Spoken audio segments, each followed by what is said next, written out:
Tax से जुड़े हर उलझनों को दूर करने के लिए लेकर हम हाजिर हैं आपका पसंदीदा शो टैक्स गुरु, जहां हम नियमों के दायरे में रहकर टैक्स बचाने के बेहतरीन तरीके आपको बताते हैं। नमस्कार, मैं हूं लक्ष्मण राय और हमारे साथ इस बार होंगे जाने माने टैक्स एक्सपर्ट मुकेश पटेल साहब, जो कि अहमदाबाद से जुड़े हैं। मुकेश जी, आपका स्वागत है। और मुकेश जी, हम लोग इस बार दर्शकों को बता दें कि ये शो कई मायनों में खास है। एक तो बजट संसद से पारित हुआ और पारित कराते वक्त वित्त मंत्री ने कई सारे बदलाव कर दिए जो बजट के वक्त में नहीं था। तो जो पारित करते वक्त बदलाव किए, वो बदलाव इतने महत्वपूर्ण है मुकेश जी, जिसका दर्शकों को जानना बेहद जरूरी है, क्योंकि इसके सहारे ही हमारे दर्शक जान सकें कि आखिर टैक्स कहाँ ज्यादा अच्छे तरीके से बताया जा सकते हैं। क्योंकि पिछले कई दिनों में काफी कंफ्यूजन रहा, तो उन सारे कंफ्यूजन को दूर करेंगे, इन बदलावों की बारीकियों पर चर्चा करेंगे। इसलिए दर्शकों से कहूंगा कि अगले आधे घंटे तक कहीं जाइएगा नहीं, क्योंकि हम बताने वाले हैं डेट म्यूचुअल फंड में भी निवेश करके आप बचा सकते हैं ज्यादा टैक्स। आखिर कैसे?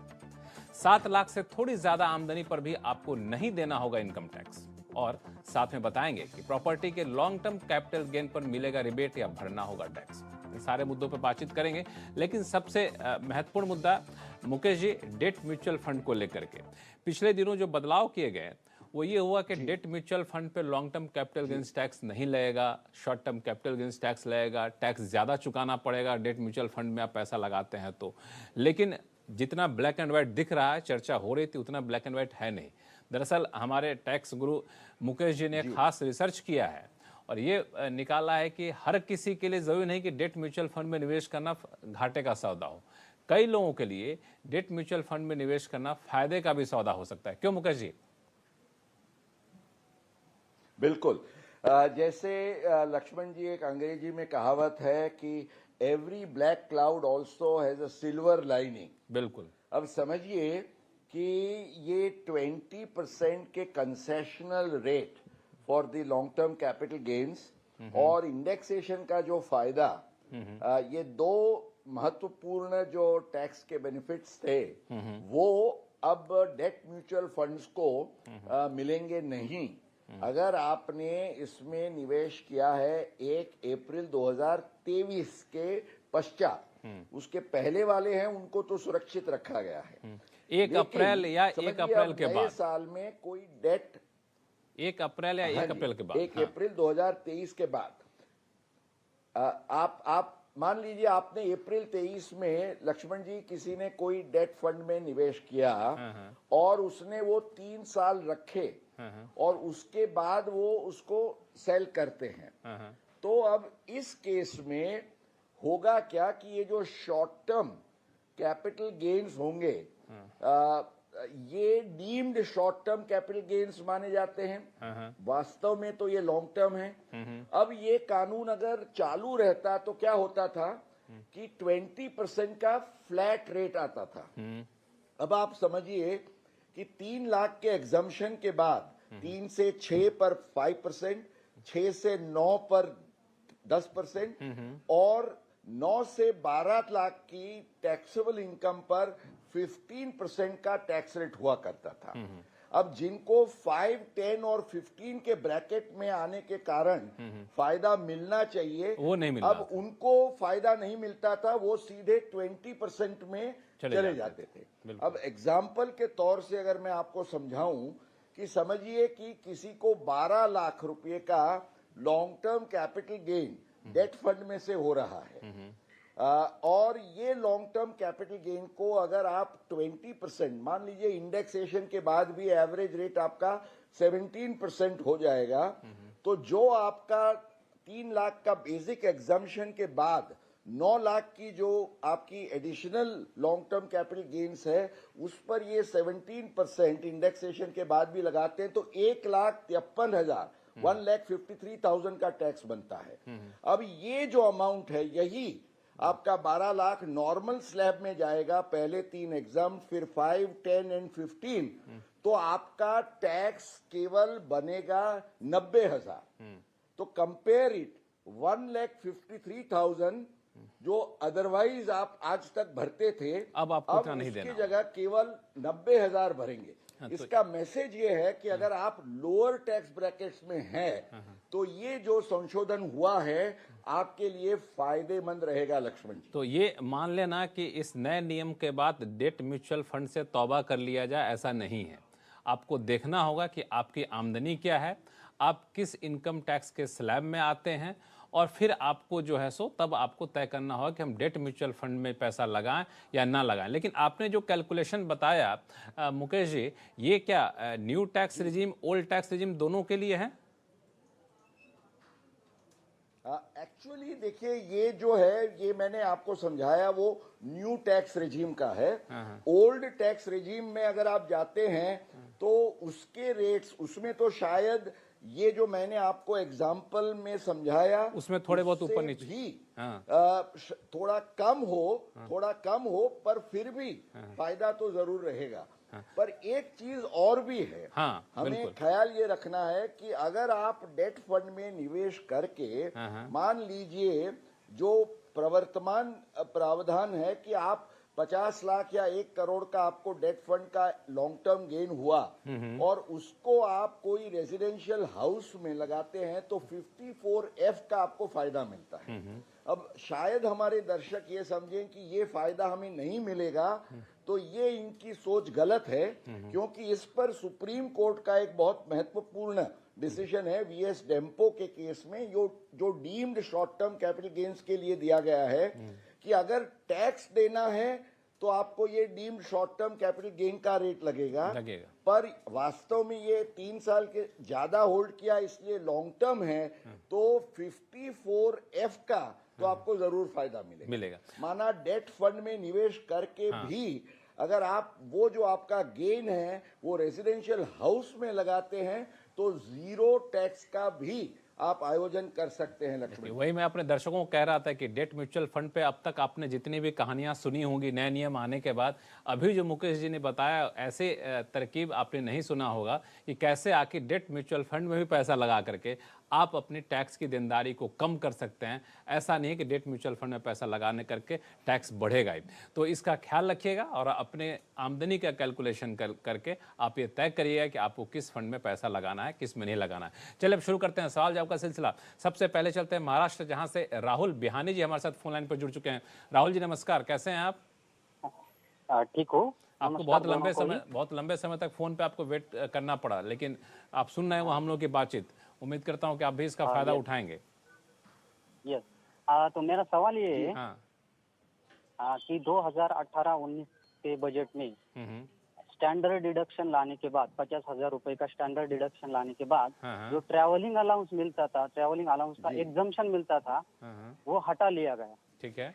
लेकिन जो डिसेबल्ड पर्सन है उनको जो 38,400 रुपए की छूट मिलती थी, एग्जम्पशन मिलता था ट्रैवलिंग अलाउंस का, क्या वो स्टैंडर्ड डिडक्शन मिलने के बाद भी वो उसका एग्जम्पशन का क्लेम कर सकता है क्या?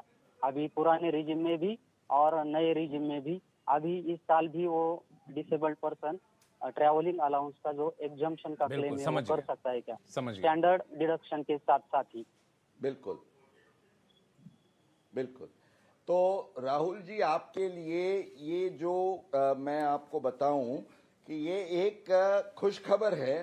डिसेबल्ड के लिए जब भी ये कानून बदला कि ये ट्रैवलिंग अलाउंस जो नॉर्मल टैक्स पेयर्स हैं उनके लिए ये हटाया गया, पर जो विकलांग हैं, जो फिजिकली चैलेंज्ड, मेंटली चैलेंज्ड हैं, उन लोगों के लिए ये दोनों, ओल्ड हो या न्यू हो, दोनों में इसको सुरक्षित रखा गया है।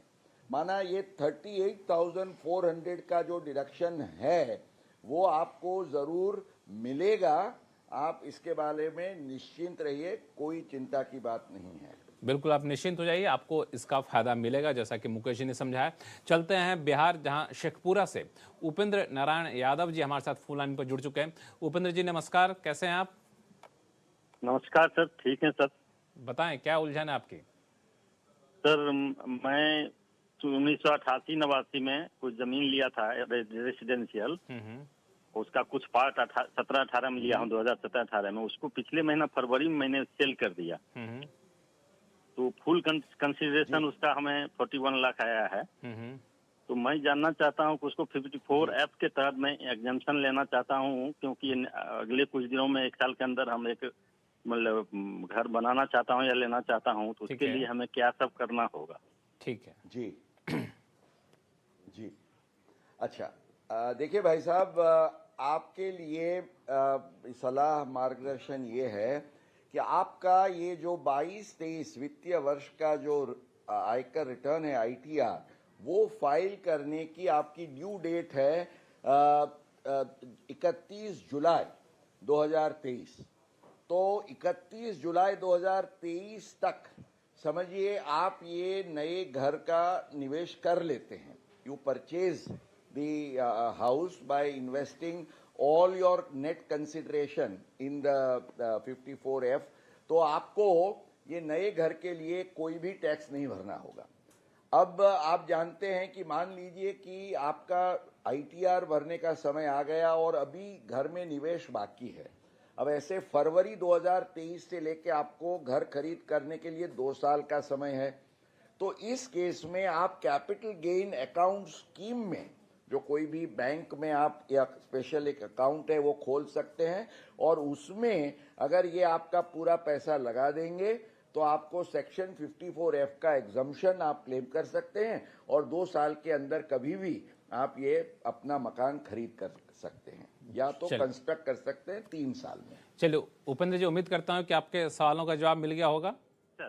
Sir please 1 minute. हाँ बताएं ना सर। इसमें हम यही कंफ्यूजन थे कि कैपिटल गेन अकाउंट में अभी तत्काल जमा करना होगा या 31 जुलाई के पहले जमा करना होगा, नंबर 1। नंबर 2, ये हम लेंथ ले सकते हैं कि खाली घर खरीद सकते हैं? 30 जुलाई तक नहीं, आप एक देखिए, अगर जमीन खरीद किया तो वो भी गिना जाएगा आपके इन्वेस्टमेंट में, और बाकी का जो निवेश है वो आप उसमें कर सकते हैं कैपिटल गेन अकाउंट स्कीम में। और आपके जिम्मेवारी ये है कि 3 साल में आप कंस्ट्रक्ट पूरा कर दें, क्योंकि आप लैंड खरीद रहे हैं, उस पर घर तो बनाना है, उसके लिए 3 साल का आपके पास समय है। चलिए, तो मैं समझता हूं कि सारे सवालों का जवाब उपेंद्र जी आपको मिल गया होगा, और फिर भी कोई दिक्कत रही हो तो आप हमें लिखिएगा tax@moneycontrol.com पर। और फिलहाल वक्त है छोटे से ब्रेक का। ब्रेक के बाद बताएंगे कि सरकार के हाल के फैसले से किन टैक्स पेयर्स को नहीं चुकाना होगा इनकम टैक्स, बताएंगे छोटे से ब्रेक के बाद।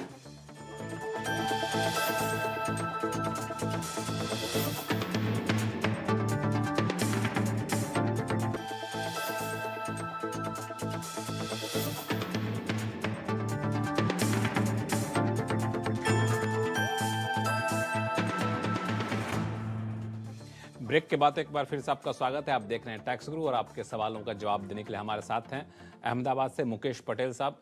सर, नई टैक्स रिजीम में छोटे टैक्स पेयर्स को एक राहत देने की कोशिश की गई है, और दरअसल ये मुद्दा आपने उठाया था जब बजट पेश हुआ था, जब कहा गया था कि 7 लाख से तक की आमदनी को टैक्स रिबेट मिलेगा, और उससे आमदनी बढ़ जाएगी तो आपको टैक्स देना पड़ेगा।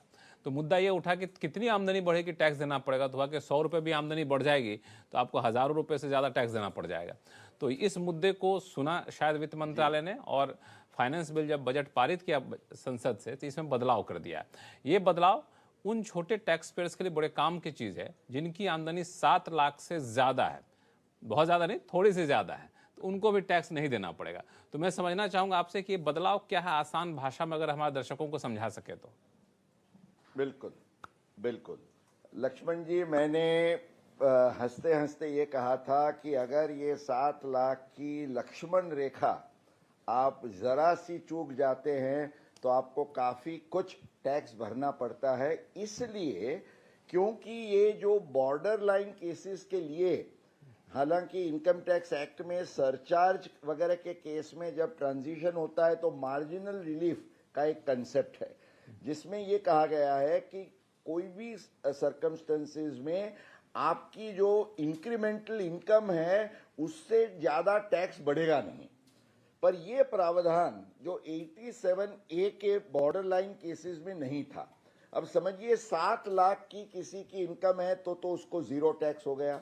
अब 7,01,000 उसकी इनकम होती है तो 7,01,000 पर उसका टैक्स बन जाता है 25,100। तो अब समझिए आपने 1,000 रुपया ज्यादा इनकम बढ़ने के कारण आपको 25,100 भरना पड़े, तो ये तो बहुत नाइंसाफी थी। तो इसको कैसे दूर किया गया? अब इन्होंने ये जो मार्जिनल रिलीफ लाई है तो ये कहा है कि आपको 1000 जो इंक्रीमेंटल इनकम है उससे ज्यादा टैक्स नहीं लगेगा। माना 5000 है तो 5000 से ज्यादा टैक्स नहीं लगेगा। It will not be zero tax but it is a substantial relief. अभी जो प्रावधान है और ये इसके कारण इनको जो रिलीफ मिलेगी, मेरे ख्याल से सब टैक्स पेयर्स काफी खुश होंगे इससे। अगर मुझे संक्षिप्त में बता सके कितनी आमदनी तक के लोगों को, 7 लाख से कितनी ज्यादा आमदनी होगी तक के लोगों को नहीं देना पड़ेगा टैक्स? मेरे ख्याल से ये समझिए 7 लाख से शुरू करके करीब 7.25 साढ़े 7 लाख के बीच में ये एक फिगर आएगा कि जहां आपका टैक्स का अमाउंट और इंक्रीमेंटल इनकम बियॉन्ड 7 लाख ये दोनों एक सरी के फिगर्स हो जाएंगे, तब तक आपको ये मार्जिनल रिलीफ मिलती रहेगी। लक्ष्मण, चलिए फटाफट शुरू करते हैं फिर से सवाल जवाब का सिलसिला। दिल्ली से लेते हैं फूल कुमार झा साहब का सवाल, जो कि फोन लाइन पर हमारे साथ जुड़ चुके हैं। झा साहब नमस्कार। नमस्कार जी, नमस्कार। बताएं सर, क्या सवाल आपके पास? सर मेरा सवाल ये है कि हमारा हम शेयर का काम करते हैं, उसमें हमारा ईएफ मार्जिन यूज करते हैं। तो ईएफ मार्जिन में हमारा इंटरेस्ट लगा है इस साल में 2,10,000। ठीक है जी सर। जी बिल्कुल, आपकी आवाज आ रही है, बताएं। तो अब हम ये जो इंटरेस्ट है इसका खर्चा डिडक्शन ले सकते हैं क्या स्पेकुलेशन लॉस की जो प्रॉफिट है उसमें, या शॉर्ट टर्म कैपिटल गेन या लॉस है उसमें हम इसका डिडक्शन ले सकते हैं क्या? यही सवाल है। ठीक है, इनके लिए जवाब ये है कि स्पेक्यूलेशन प्रॉफिट जो है उसको बिजनेस इनकम माना जाता है। माना आपका ट्रेडिंग का इनकम हो या स्पेक्यूलेशन का इनकम हो, बिजनेस इनकम हो तो आपको इंटरेस्ट जरूर डिडक्शन मिलेगा। शॉर्ट टर्म कैपिटल गेन या लॉन्ग टर्म कैपिटल गेन के लिए आपको ये इंटरेस्ट का डिडक्शन नहीं मिलेगा। नहीं मिलेगा, बिल्कुल। चलिए अब चलते हैं जयपुर, जहां से विनोद जी हमारे साथ फोन लाइन पर जुड़ चुके हैं। विनोद कुमार जी, क्या सवाल है आपके पास? हाँ जी, नमस्कार लक्ष्मण जी। मैं बहुत टाइम से सीएमसी देख रहा हूँ, आपका बहुत बड़ा फैन हूँ मैं। पटेल साहब नमस्कार। सर मैं एक बैंक रिटायरी हूँ और मेरी टोटल इनकम बची अप्रोक्सीमेटली 4। नमस्कार जी। सर वैसे सब मेरे क्वेश्चन का जवाब तो आपने कुछ देर पहले दे दिया है। वैसे मैं तो बस ये कहना चाह रहा था कि पेंशन जो मेरी है 465 है और मेरा क्या बोलते हैं इसको 255 हाउस एसटीडीआर का इंटरेस्ट आता है।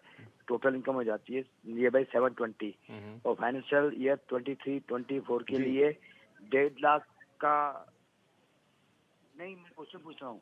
तो फिर क्या हुआ उसके अंदर है ना, तो मेरा जवाब तो यही था कि जैसे मेरे नए फाइनेंशियल बिल के अंदर मेरे को जितना सुना है मैंने 7,57,000 तक की रिबेट हो जाती है, जिसमें 50,000 अगर लेस करेंगे ट्रांजेक्शन तो 7,07,000 तक हो जाएगा। आपका ये जवाब अभी मैंने सुन लिया, इसलिए तो आपको मार्जिनल रिलीफ मिलेगी। जो आपने सुना सही सुना। और 7 लाख का बेसिक, 50,000 आपको स्टैंडर्ड डिडक्शन, तो 7.5 लाख तक का आपको 87A का रिबेट का कवर मिल जाएगा। और ये 7,000 बढ़ जाता है तो उस पर चिंता मत करिए, 7,000 से ज्यादा आपको टैक्स नहीं लगेगा। तो निश्चिंत रहिए, आपको लिए बिल्कुल खुशखबरी आपके लिए। फिलहाल वक्त है छोटे से ब्रेक के बाद, कहीं जाएगा नहीं, लौटते हैं जल्द।